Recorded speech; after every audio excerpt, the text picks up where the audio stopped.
noticed that when you do the exercises, you were having trouble breathing and losing your breath. So what we want to teach you is, it's called pursed lip breathing, and I'm going to have Savannah show you how to do that. So what you're going to do is you're going to first fix your posture, sit up straight. You're going to breathe in through your nose like you're smelling flowers, take a deep breath in, and then blow out through your mouth like you're blowing out candles. And when you're exhaling and blowing out those candles, you want to blow out longer than when you want to breathe in. So it's a quick breath in, and then a long breath out.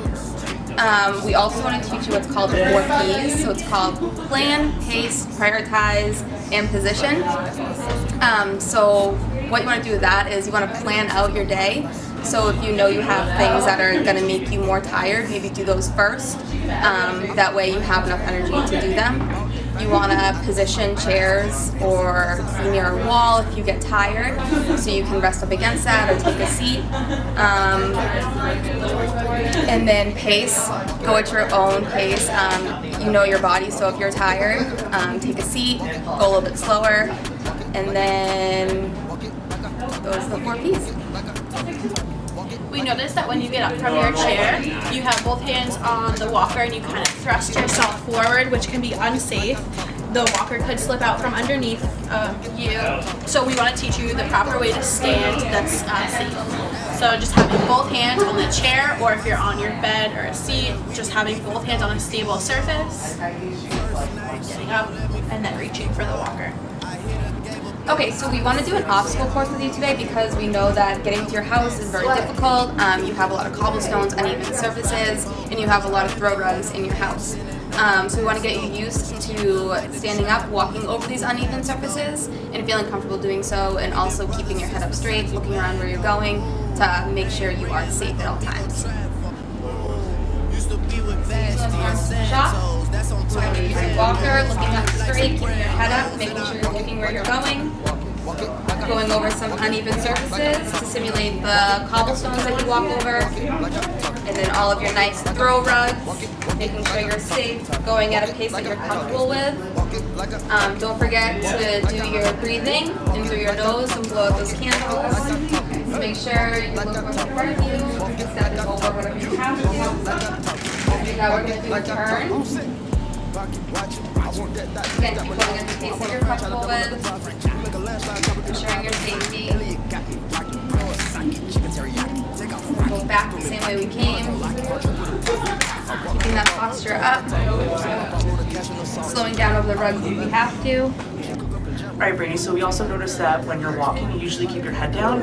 So what we wanted to do was kind of simulate you keeping your head up and looking around. That way you know where you're going. It's a little bit safer. So Holly's going to keep walking, so let's go for a walk. I might ask you to name some things. That way we know where you're going, and it's also good for challenging your balance. So if you look to your right, can you tell me what you see? I see a door. Okay. Electrical. Awesome. Very good. Let's keep walking straight. Keep your head up. Always remember the 4 Ps and the breathing if you need to. You can look to your left and tell me what you see. It's college. Yes, awesome job.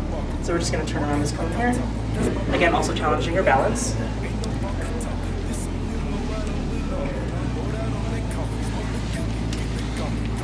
Alright, this next exercise we're going to do are called heel taps. The importance of this exercise is to make sure that you keep your toes pointed up to the sky. This is going to work on clearing your toes when you're stepping over obstacles, like going into your house, doing stairs.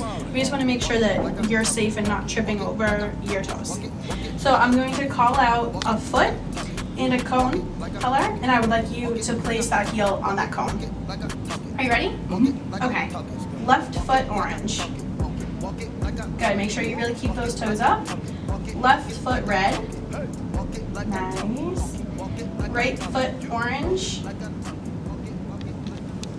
Left foot blue.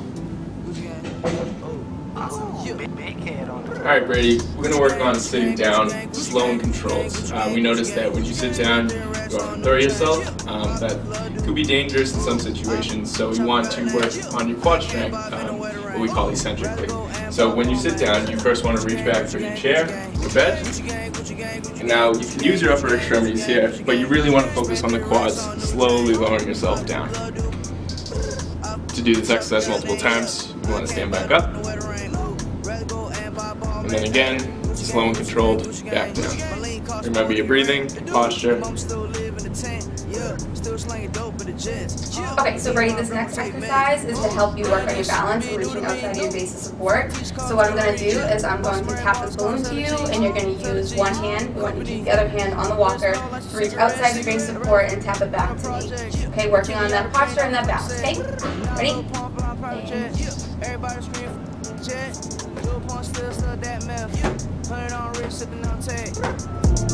Great. Gucci gang, Gucci gang, Gucci gang, Gucci gang, Gucci gang, Gucci gang, Gucci gang, Gucci gang. Spread their racks on new chain. Alright, Brady, our next exercise, we're going to do some, like the chair sits, the eccentric part of the motion. We want to work on going downstairs and a little bit of functionality with your gait. So if you get a small riser, start off very small, start off with a hard surface. You want to step up onto it with one foot, and then when you step up with the other foot, you don't want to put it on, but you want to slowly lower it back down. This again will work on some of that eccentric motion in the quads. And again, slow and controlled is the name of the game here. Alright, next we're going to work on your standing balance. To do this, we have this foam pad here.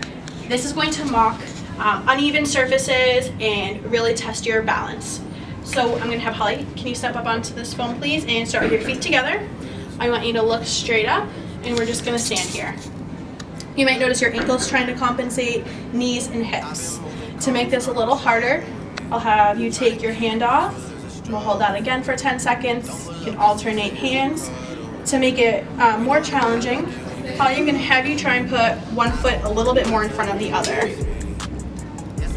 Perfect. Alright, Brady, so the next one that we're going to do, we're going to do some physio ball kicks while you're sitting down. Again, this is going to work on strengthening and a little bit of endurance as well, because we want you to be able to strengthen your quads and also emphasize dorsiflexing your foot like we did previously. So, just going to roll the ball.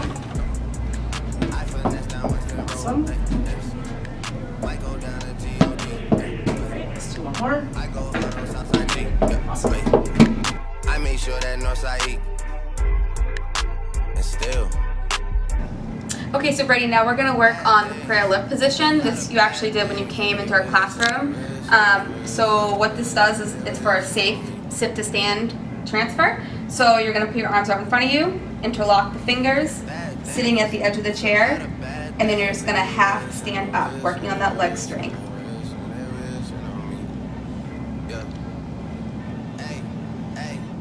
Great. Alright, so when you're sitting, we're going to do some toe taps. This is similar to the heel taps you did when you were standing, but this is going to be when you're more tired, but we want to get you moving.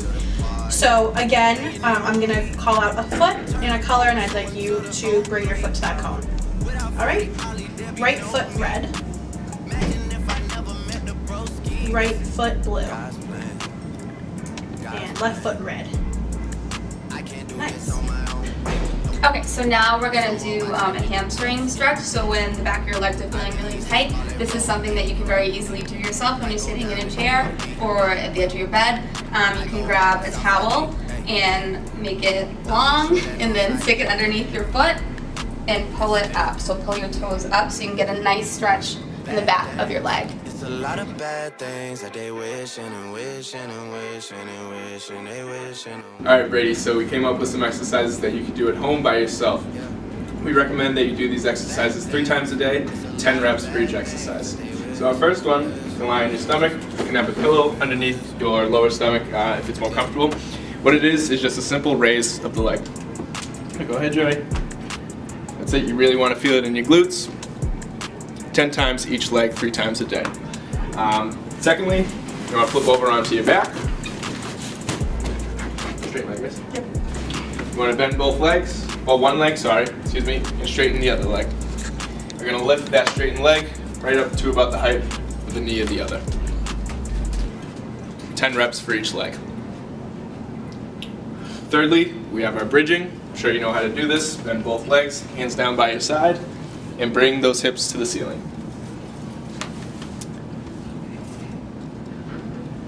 Good. Now we'll go quadruped. We tried some of this while you were at school, so we're going to do what's called a bird dog. It's going to be opposite arm and opposite leg. Both go out. What you want to focus on is keeping that back flat, keeping your abs tight, sucking that belly button into your spine. Go ahead.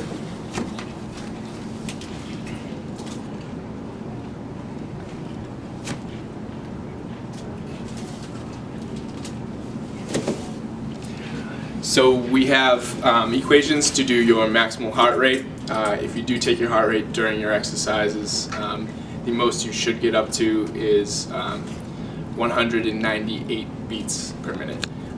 What you want to do for vigorous exercise is somewhere between about 139 to about 175. After 10 minutes, you should have a light sweat, and that probably should be your heart rate. To take it, very easy. Right here, right beneath the thumb, you should find your pulse. Or you could come up and take it here as well. Thank you.